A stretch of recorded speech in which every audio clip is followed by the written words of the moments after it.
Essa recente rivalidade que se dá entre LFU e Libra, os dois principais blocos econômicos do futebol brasileiro, que negociam seus direitos de mídias, na verdade, a Libra já negociou, a LFU que ainda negocia, se dá muito pela maneira como esses dois grupos enxergam o futebol como negócio e a maneira como eles divergem a respeito disso, né?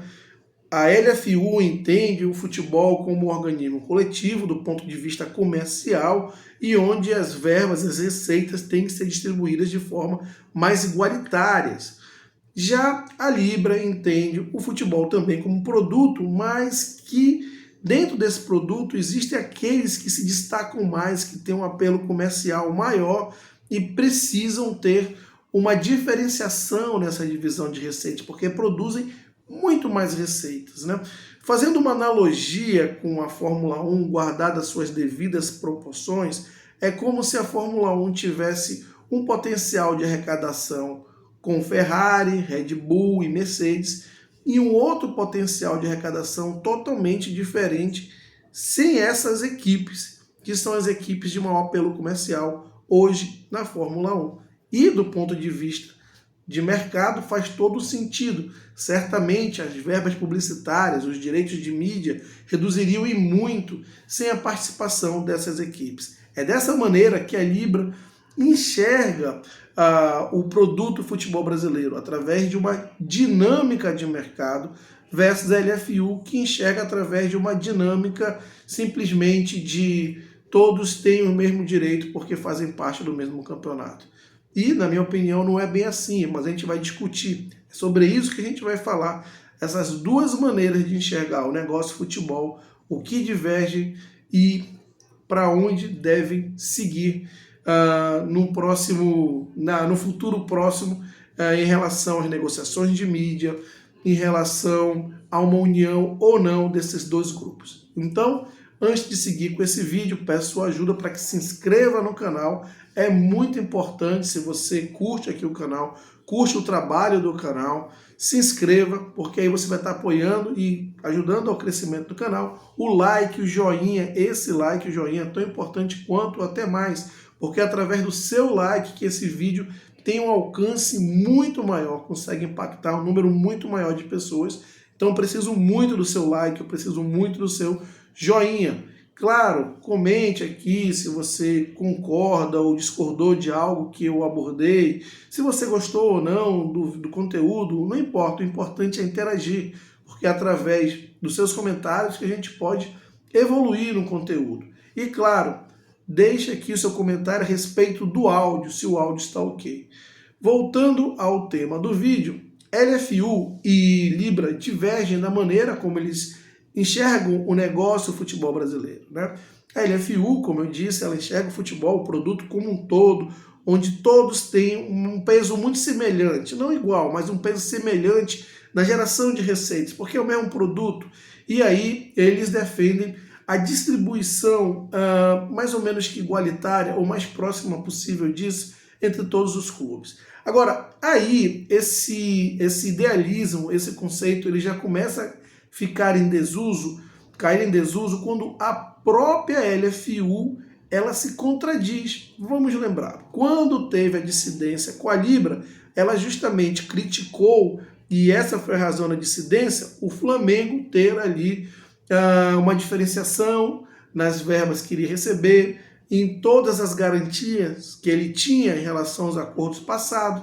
Então, por não estar satisfeito em acordo com aquilo, naquele momento o Flamengo não havia ainda aberto algumas concessões, mas em virtude disso, a LFU criou essa incidência, capitaneada pelo Fortaleza Atlético Paranaense. Claro, depois que ela viu que sozinha ela não teria apelo comercial para fechar os pacotes no valor que ela desejava e planejava, ela teve que recuar, como o Flamengo já tinha fechado com a Globo naquele momento junto à Libra. O que estava sobrando ali que ainda não tinha fechado era o Corinthians, um clube de segunda maior torcida do Brasil, e justamente ela ofereceu ao Corinthians tudo aquilo que ela criticava que o Flamengo tinha. Ou seja, esse discurso idealista da LFU, só por isso já não se sustenta. mas ainda assim é o discurso que eles defendem. Já a Libra, ela entende justamente um pouco diferente, ou vamos dizer a verdade, bem diferente. Ela entende também o futebol brasileiro como um produto, mas esse produto, dentro desse produto existem ali os maiores destaques. É como se você tivesse uma caixa de bombom, mas dentro dessa caixa de bombom você tivesse os bombonzinhos ali mais ou menos, e você tivesse 2, 3 bombons que são muito gostosos. Então quando você compra a caixa de chocolate, já que esses bombons não se vendem sozinho, individualmente, você compra a caixa de chocolate por aqueles 2, 3 bombons que são muito gostosos. O resto vem ali a galope e você acaba comendo, mas não foi por esse motivo que você comprou caixa de chocolate. É dessa maneira que a Libra entende os seus clubes, né? O Flamengo com apelo comercial muito maior, com uma capacidade de geração de receita muito maior. Na verdade, não só com capacidade, com uma geração de receitas muito mais impactante. Então o Flamengo entende que nesse produto ele é o que mais contribui, ele é o que mais gera receita e, obviamente, ele tem que ter uma diferenciação na hora de distribuição de receitas. E tem aqui o exemplo da Ferrari, né, da Mercedes e da Red Bull na Fórmula 1, é mais ou menos isso. Flamengo, São Paulo e Palmeiras são os clubes ali mais impactantes, então eles entendem no direito de receber de forma diferenciada. Eles não entendem como correto eles estarem ali no mesmo patamar de receita, de recebimento de receitas, sei lá, de Cuiabá, do Fortaleza, que são clubes que têm um apelo comercial muito menor. Entendem o futebol sim como um produto, mas onde eles têm uma influência muito mais significativa nesse produto, muito mais relevante nesse produto. Esse é o ponto, né? Agora, essa é a visão dos dois grupos. Agora, se a gente tiver uma visão de mercado, uma dinâmica de mercado, qual é que mais se aproxima da LFU, da Libra? E aí, como eu iniciei o vídeo dizendo que a própria LFU, ela já se contradiz quando no primeiro momento, quando ela cria dissidência, ela fala que o motivo pela qual ela está decidindo é que ela precisa, ela compartilha de conceitos de distribuição mais igualitária, porque entende todos os clubes com importâncias semelhantes. Mas 2 anos depois, quando ela vê que ela não consegue gerar essas receitas só com os clubes que lá estavam, e vão chamar o Corinthians, justamente colocando por água abaixo tudo aquilo que elas defendiam, que elas defendem, desculpa, ainda defendem, né? O grupo LFU ainda defende, desculpa. Aí já por si só já é a resposta, né? Porque é uma resposta do próprio mercado, e a resposta do mercado não tem como você ir contra, né? O próprio mercado está dizendo que esse discurso, esse entendimento não faz sentido. Tanto não faz que ainda assim com o Corinthians, a LFU ainda segue tendo dificuldades. Pode ser que feche com a Globo, acredito eu que não vai ser por um valor que vá nem se aproximar da meta de 1,7. Eu tenho muita convicção disso, pelos argumentos que eu já coloquei aqui em outros vídeos. Acho que vai fechar com a Globo, até porque, na minha opinião, a Globo ela condicionou a situação para esse sentido, para ela fechar mais em condições de favorecimento à Globo. A Globo vai fechar em condições favoráveis a ela, por um valor muito abaixo do que a LFU entende. Então, a própria LFU, quando ela dá um passo atrás e chama o Corinthians para oferecer aquilo que ela mesma discutia e reclamava, já é uma resposta de quem tem uma visão mais alinhada com a realidade. É o mercado respondendo, né? Você pode ter um tipo de entendimento, a outra parte pode ter outra, mas a dinâmica de mercado, normalmente, ela se sobrepõe. Então, essa razão da dissidência, do que vale mais, o produto ou o clube, vai depender muito de qual é o clube. Se o clube for o Flamengo, você vai ter, sim, condições de transformar o Flamengo no produto, de gerar conteúdo sobre o Flamengo, de gerar receitas em cima do Flamengo, de gerar toda uma estrutura, toda uma rede comercial em cima do Flamengo. O Flamengo acaba, por vezes, se tornando o produto, se não o único, mas o principal produto do futebol brasileiro em termos de apelo comercial, tá, gente? Não estou falando de campo e bola, não, estou falando de apelo comercial. E a LFU, com esse argumento, você vê que ela não se sustenta. Então, nessa discussão, quem é mais importante? O produto do futebol brasileiro ou o clube? Quem vale mais? Aí não tem uma resposta exata. Depende. Depende do clube, depende do contexto. Via de regra, você tem um produto que é o futebol brasileiro, que é muito importante, mas esse produto, futebol brasileiro, só vai ser importante se ele tiver os grandes protagonistas. Então, uma coisa não vive sem a outra. Esse produto futebol brasileiro só vai ser importante se ele tiver os grandes protagonistas com eles. Os coadjuvantes podem mudar. Se o Fortaleza cair para a segunda divisão e entrar o Ceará, o nível de receita vai ser o mesmo, vocês podem ter certeza disso.